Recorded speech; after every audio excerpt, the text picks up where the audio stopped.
Kung galing lang to kay PRRD o galing kay BP, napakontempt ka, iko-contempt kita, boss. Baka ako pa magsabi na ako hahatak sa'yo.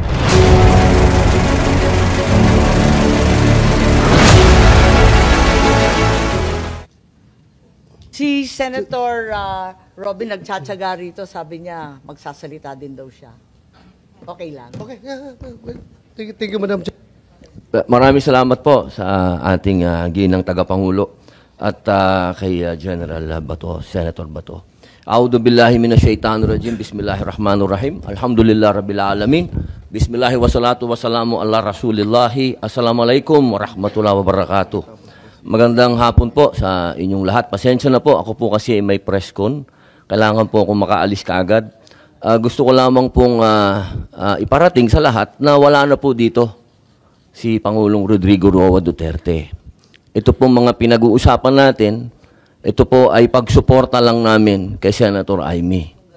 Pero alam niyo po sa ating mga magigiting na panauhin dito, napaka-ironic lamang po na alam naman po natin lahat, batid natin lahat, na dadalawang pangulo lang po ang lumaban sa komunista. Una, si Ferdinand Marcos Sr. Ano po ang nangyari? Inalis natin sa bansa. Ang sumunod na lumaban po sa komunista ay si Pangulong Rodrigo Roa Duterte. Ang tanong ko lamang po sa PNP, hindi ko po kayo hinuhusgahan. Hindi po ba nyo tinanong man lang sa mga nag-uutos po sa inyo kung bakit natin dadalhin sa The Hague ang ating dating Pangulo na alam naman po natin na buhay ang Communist Party sa Netherlands. Alam naman po natin na hinihingi natin dati na i-transport dito si Joma Sison, dalhin dito sa Pilipinas. Pero nagkabaliktad po, ang tinransport natin ay yung dating Pangulo natin na lumaban sa komunista. Ito lamang po, tanong ko, bilang ako po'y dating rebelde. Hindi ko naman po yan pinagkakaila. Hindi ko po maintindihan kung bakit tayo po ay nag-submit dito sa mga tiga-Netherlands. Alam naman po natin, kahit po itanong ninyo, ako po ay palagi dyan sa Utrecht. Kasama po si Joma. Hindi ko po yan dinideny. Pero nakakagulat lamang po na dinala natin doon ang dating Pangulo. Yung po ba, hindi po ba alam ng PNP na karamihan po sa mga dumadating na pera sa komunista, sa mga terorista, ay galing po sa abroad. Yan po yung mga tanong na kailangan ko po sanang itanong sa inyo at marinig ang mga sagot ninyo, pero naubos na po ang oras natin sa paikot-ikot. Ako po ay gusto ko pong iparating sa inyo ang kalungkutang napakalalim. Sapagkat sama-sama po tayong lumaban. Gusto po natin ng law and order sa ating bansa. Pero pagdating po sa kaduluduluhan, alam niyo po, General Torre, congratulations, sa kadalawang medalya na po kayo. Pero alam niyo po, sir, nalulungkot po ako dahil yung katapangan po ninyo, sir, medyo nakalulungkot po. Bakit? Napakatanda na po ni former President, sir. Ako naman po tagahanga ninyo sa pagkamatapang ninyo, sir, pero napakatanda na po ni former President. At alam naman po natin, sir, na lumaban yan sa komunista. Alam niyo yan, sir.